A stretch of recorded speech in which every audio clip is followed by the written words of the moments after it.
ido à Igreja do Senhor, não apenas na nossa cidade, mas em alguns outros lugares também. Já são quase 10 anos aí de caminhada, de jornada. E é sempre muito bom poder ver, estar, experimentar aquilo que o Senhor está fazendo em outros lugares. Eu sabia que seria um desafio poder pregar depois ou antes do Bonfim, eu não sabia ainda como era isso. Mas eu vou tentar seguir o gancho daquilo que o Bonfim falou um pouco ontem. Então você que trouxe sua Bíblia, abre comigo em Êxodo. Queria deixar um texto. Êxodo capítulo 19.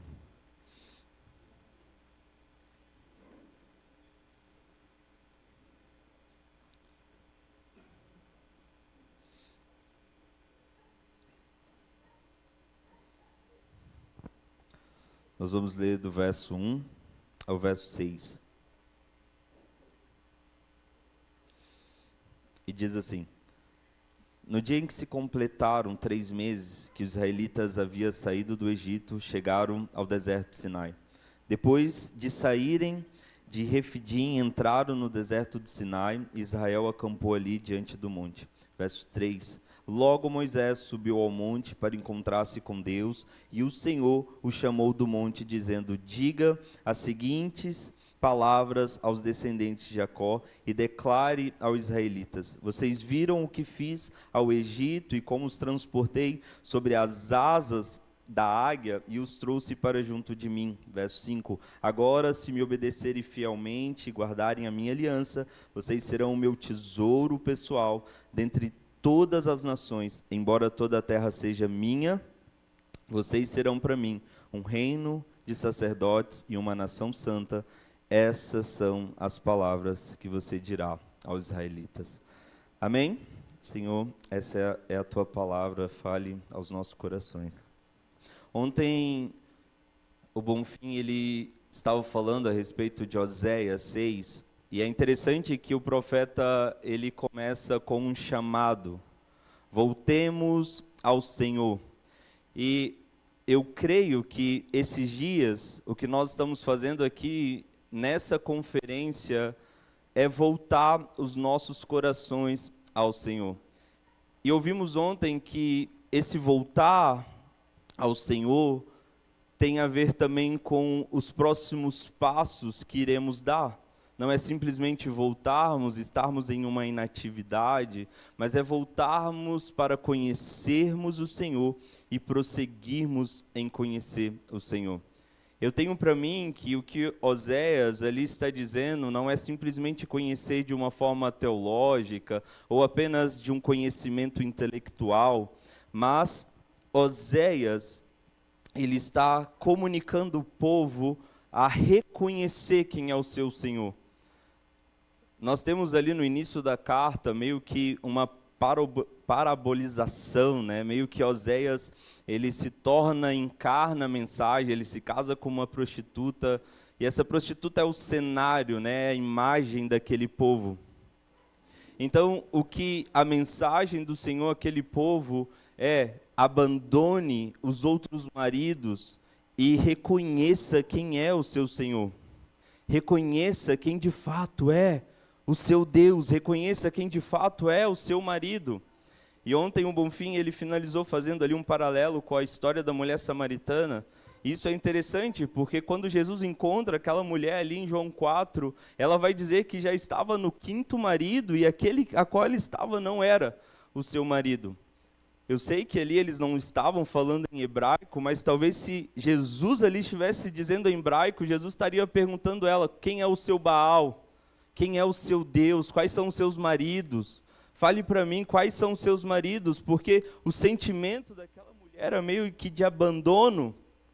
Ela já estava no 5º, e o 5º não era o seu marido verdadeiro.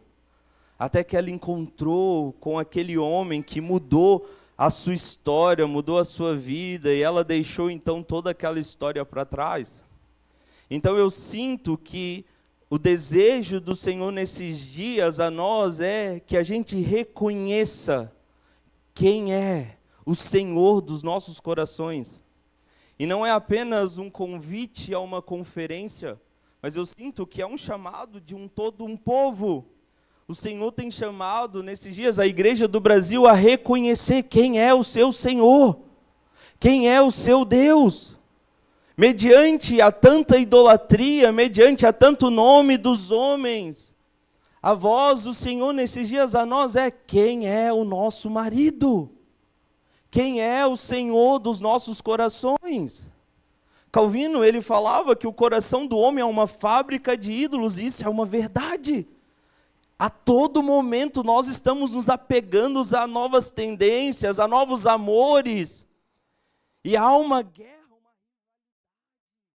o tempo todo tentando tomar os nossos corações, principalmente nos dias que temos vivido, de tantas informações.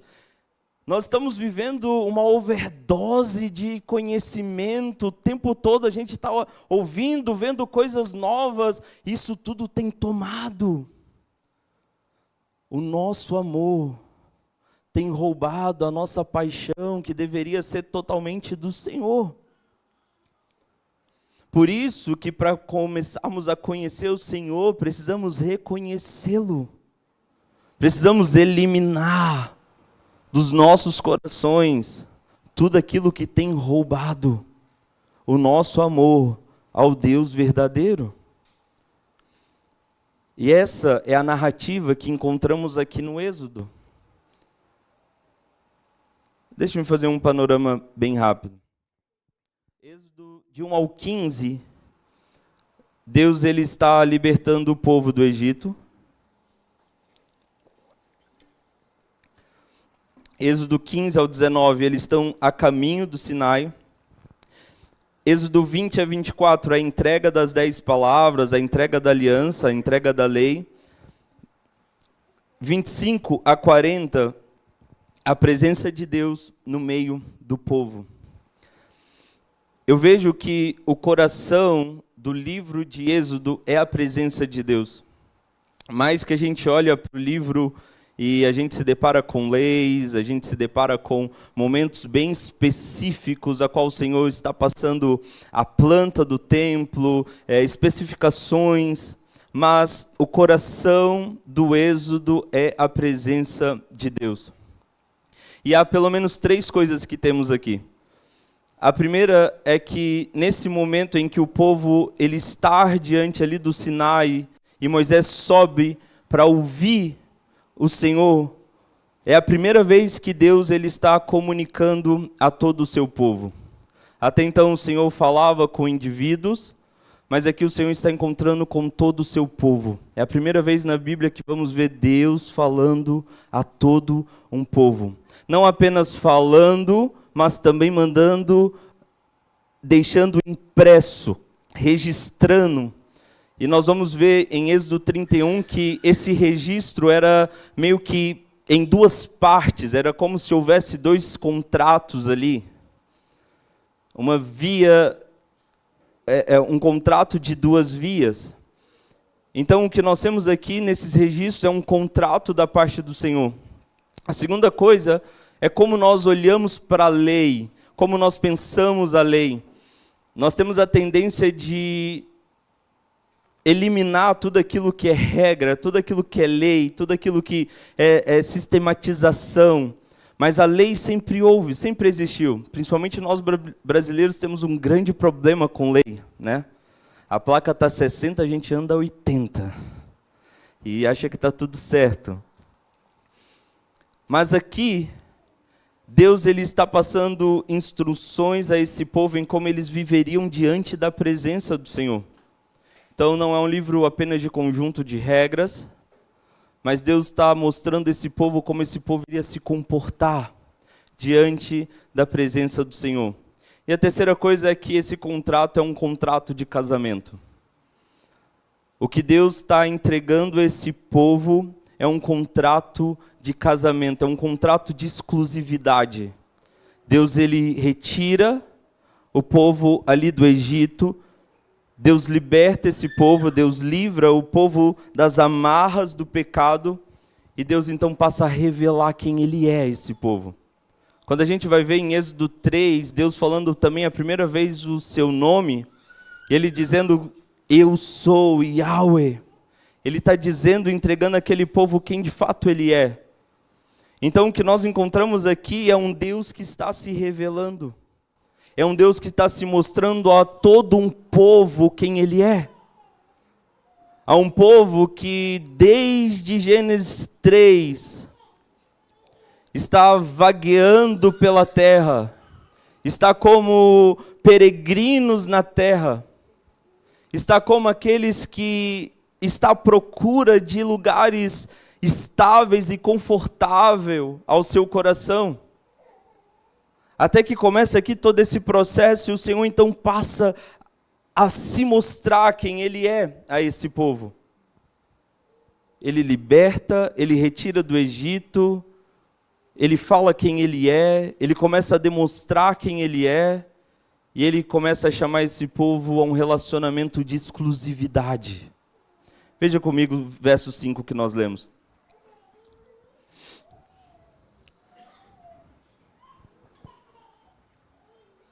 Agora, pois, se diligentemente ouvirdes a minha voz e guardardes minha aliança, então sereis minha propriedade peculiar dentre todos os povos, porque toda a terra é minha. Essa palavra propriedade é a palavra segular, que significa um amor íntimo de um noivo para sua noiva.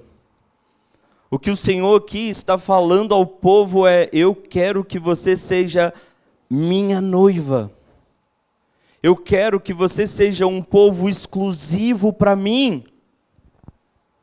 Eu quero que todo o seu amor se volte a mim e reconheça que eu sou o Senhor, que eu sou o seu Deus.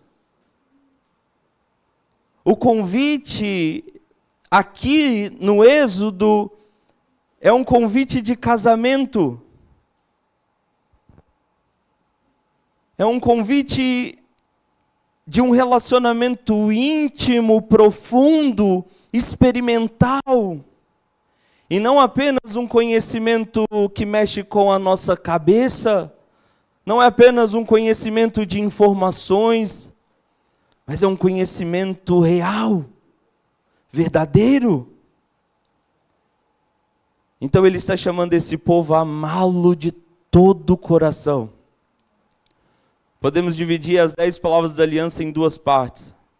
É aquilo que Jesus faz. Primeiro, amar o Senhor, teu Deus, de todo o teu coração. A primeira parte, os 4 primeiros mandamentos falam sobre amarmos o Senhor com todo o nosso coração. É como se o Senhor estivesse falando, se você quer ser a minha noiva, o meu povo exclusivo, primeira coisa, você não pode ter outros amores. Não terás outros deuses. Você não pode ter outros relacionamentos. Você não pode se envolver com outros amores que não seja o meu amor. Por isso que o que temos também aqui no início da carta é uma guerra de deuses. Vemos Deus eliminando todos os deuses ali do Egito e mostrando que somente Ele é o Deus verdadeiro daquele povo. O primeiro mandamento fala de exclusividade. Deus chamando o povo a ter somente Ele como Senhor. E talvez na sua cabeça passe assim, mas eu não tenho outros amores. Dr. Mike Horton, ele vai dizer que existe pelo menos 6 amores no nosso coração, atuais. Pelo menos 6 deuses. O primeiro, o trabalho. Onde buscamos sempre identidade e buscamos encontrar valor. Precisamos trabalhar? Sim, precisamos. Mas às vezes, o desejo, a ambição, tem se tornado um Deus nas nossas vidas, que tem tomado a exclusividade do nosso coração do Senhor. Um segundo Deus, a autossuficiência. Quando nós achamos que somos bons o suficiente. Quando nós achamos que nós não precisamos um dos outros. Quando nós achamos que sozinho conseguimos. Isso tem sido um Deus novo que tem tomado o nosso coração. Eu não sei se você percebe, mas a cada dia nós estamos nos tornando autossuficientes. A cada dia que passa, nós estamos nos tornando pessoas mais independentes. Pessoas que já não têm mais paciência em aprender. Como ouvimos ontem, tudo muito fácil. Tem o ChatGPT agora, né? Você joga lá e tem tudo que você quer. Um terceiro Deus, autoestima. Eu me torno soberano. Os meus prazeres em primeiro lugar. Ele vai falar sobre o descanso, o lazer, que é o culto ao nosso conforto. Isso são coisas boas, mas às vezes tem roubado o nosso coração. Aqui não deve ter isso, mas lá na comunidade tem um tanto de gente que dá umas desculpas que eu vou te contar. Não fui na reunião porque eu estava cansado, né? Sempre cansado. Aí quer ir para onde? Quer ir para a praia. Mas eu não sei... vocês aqui tem praia, né? Cara, mas o mineiro vai para a praia e ele volta cansado. Por quê? Porque é 9 horas de distância, a praia mais perto. Então ele acha que vai descansar, mas na verdade ele está se cansando mais. Sempre o culto ao conforto, ao prazer do nosso coração. Um outro Deus, aparência. Aparência como redenção, aparência como aquilo que nos define, como aquilo que, de alguma forma, nós tentamos manter diante dos nossos irmãos. Quais têm sido os amores que têm nos roubado nesses dias? O nosso amor verdadeiro, a exclusividade do nosso coração ao Senhor. Se queremos o conhecer, precisamos reconhecer que Ele é o nosso Senhor. Se queremos o conhecer, precisamos eliminar todos os falsos amores. Precisamos eliminar tudo aquilo que tem nos roubado. Tudo aquilo que está à frente dEle. E eu sinto que o Senhor, Ele está eliminando dos nossos corações. E isso, por muitas das vezes, por meio das dores e das dificuldades. O segundo mandamento fala sobre não criar ídolos, imagens, esculturas. O primeiro, o Senhor está pedindo exclusividade. O primeiro, o Senhor está pedindo exclusividade. O segundo, Ele está nos mostrando como adorar. E não pode ter nenhuma outra coisa na nossa frente como interferência. Não sei se vocês vão lembrar, mas logo em seguida, quando Moisés desce, o povo estava lá embaixo fazendo uma festa. E o que eles constroem? Um bezerro de ouro. E eu não creio que esse povo aqui ele estava passando por uma crise de acreditar que Deus não é real. Não era uma crise de um ateísmo. Eles estavam vendo. Eles estavam ouvindo, o monte estava pegando fogo, havia vozes. Eles estavam vendo, mas eles queriam alguém. Eles queriam algo no meio ali para fazer a interferência. O Senhor não apenas pede exclusividade do nosso coração, como Ele nos pede para arrancar todas as imagens que talvez temos de Deus que não é o Deus verdadeiro. Todos os amuletos, talvez todas as pontes que a gente cria, talvez todas as maneiras, as estéticas. O que esse povo queria era um intermediador, eles não estavam querendo um outro Deus, eles estavam querendo aquele, Moisés. Aquele que subia, que falava com Deus, que ouvia com Deus. E às vezes nós estamos assim também cheios de interferências. Levantamos nossas mãos e não sabemos a qual Deus nós estamos adorando.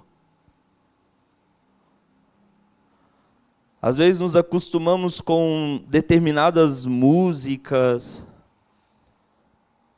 com determinados estilos de culto, de reunião. E isso é às vezes muito performático.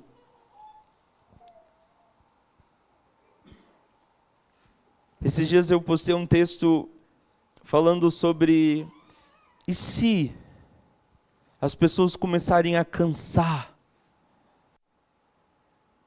de todo ambiente construído, feito para tocar as emoções. O que será de alguns movimentos? Quando tirar os telões, as luzes, as fumaças. O que será quando o som não dá problema? O que será quando não tem um pad fazendo fundo? Há tanta interferência nos nossos corações. Reconhecer o Senhor como nosso marido não é apenas a exclusividade do nosso coração, mas eliminar todos os ídolos que construímos, todas as imagens falsas que construímos, todas as formas de culto que não é verdadeira, tudo aquilo que não traz a glória devida ao seu nome. O terceiro mandamento fala que o Senhor nos dá também o seu nome. Se você é minha esposa, você agora tem o meu nome. Por isso não use o meu nome em vão. E a palavra aqui usar, tomar, tem a ver com levar. Isso para mim é tão incrível que o Senhor nos dá o seu nome como povo. Nós temos essa identidade no Senhor. O nome fala sobre algo íntimo, algo profundo, que Ele está se revelando desde o Êxodo 3, está dando ao seu povo, mostrando ao seu povo quem Ele é. Por isso nós não precisamos de outros amores, nós somos dEle. Ele nos chama como essa propriedade particular. Não precisamos ter os nossos corações rendidos a nenhuma outra coisa. Ele coloca o seu nome sobre nós.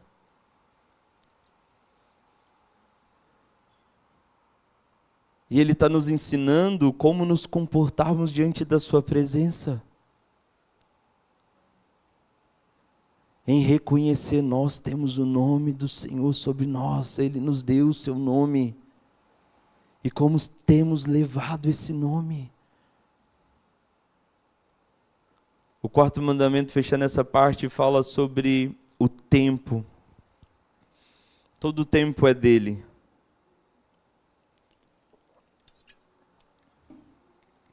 Todas as horas são dele. Mas ele pede apenas um dia para nutrirmos o nosso amor com ele. Para nós cristãos, é o dia do Senhor, domingo. E como muitas das vezes temos negligenciado o fato de estar em comunhão, o fato de estarmos aqui domingo junto com os nossos irmãos, mas que você precisa dedicar todo o seu tempo, mas Ele tem nos chamado a nutrirmos o nosso amor junto uns com os outros. É interessante que o guardar aqui,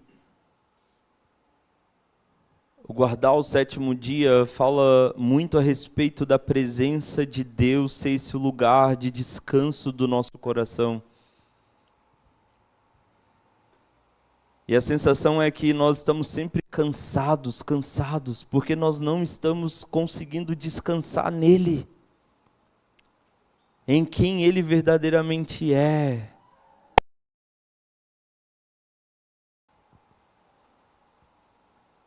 Praticamente todos os meses estamos em um lugar e a sensação é tá todo mundo cansado.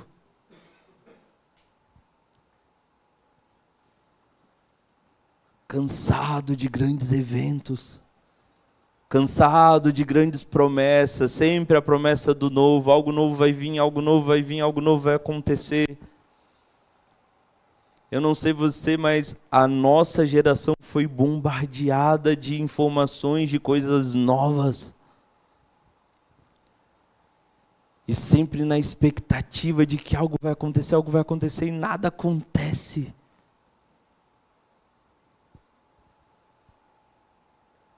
E enquanto isso, o nosso coração, que foi criado e feito para amar, está se apegando a tantas coisas que não é o Senhor. Está se preenchendo com tantas coisas que não é Ele. James K. Smith, ele diz que nós fomos criados para amar a Deus, e o nosso amor a Deus nos faz quem somos. E a pergunta dessa tarde é: quem nós somos? Quem temos amado? Quem tem preenchido os vazios do nosso coração?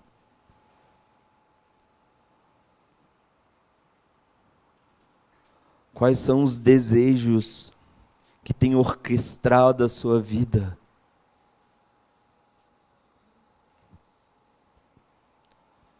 Quais são as coisas que mais têm te chamado a atenção? Nada mal em ter um bom emprego, cuidar da família, isso tudo é incrível. Mas talvez isso tenha te roubado. Talvez a vontade de estabilidade tenha roubado o seu amor ao Senhor.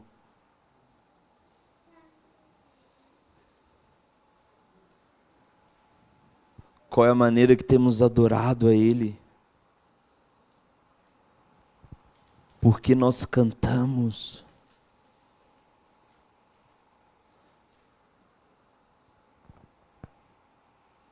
Às vezes dá preguiça, cara. E Deus me livre de ser, eu não vou ser, né? Porque o Senhor não me deu esse talento de cantar. Mas às vezes deve ser desanimador.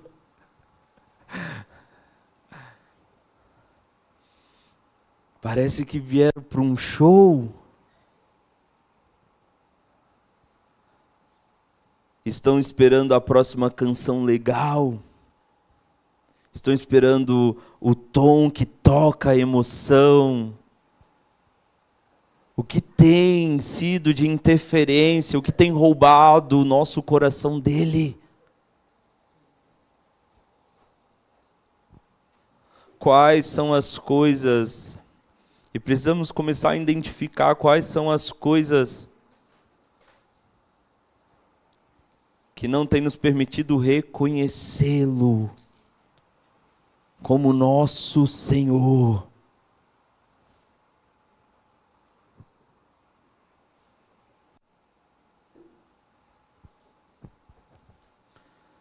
Oséias 5, 6, perdão. Não precisa abrir. A continuidade daquilo que o Bonfim parou ontem.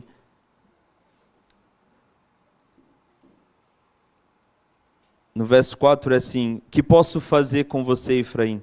Que posso fazer com você, Judá? Seu amor é como a neblina da manhã, como o primeiro orvalho que logo evapora. Talvez esse seja o retrato do nosso amor. O nosso amor como uma neblina que evapora.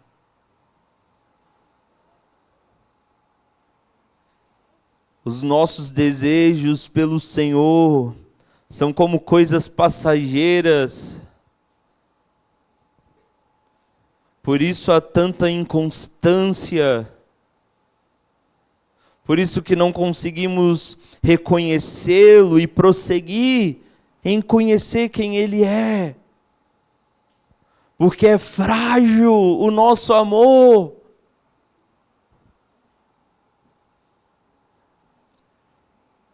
E esse é o convite do Senhor esses dias ao seu povo.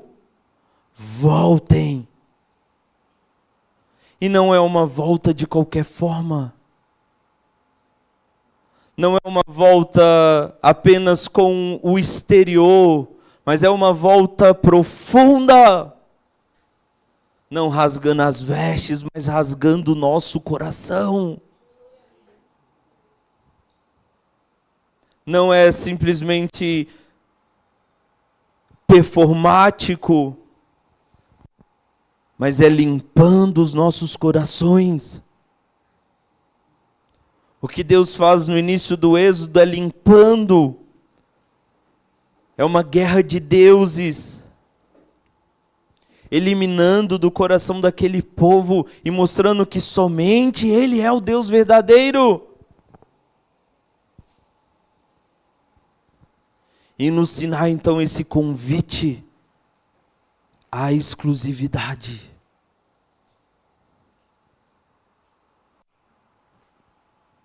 Que o Senhor ajude, que o Senhor nos dê força a eliminar tudo aquilo que tem tomado o nosso coração desses dias. Tudo aquilo que tem roubado os nossos olhos dele. C.S. Lewis, ele diz que o problema do homem não é a ambição. O problema do homem são as ambições pequenas. As ambições que logo passam. O desejo sempre pelas coisas, sempre está nos faltando algo, o sentimento, precisamos sempre de algo novo. A nossa ambição precisa ser por alguém, por uma pessoa. E o nome dessa pessoa é Jesus.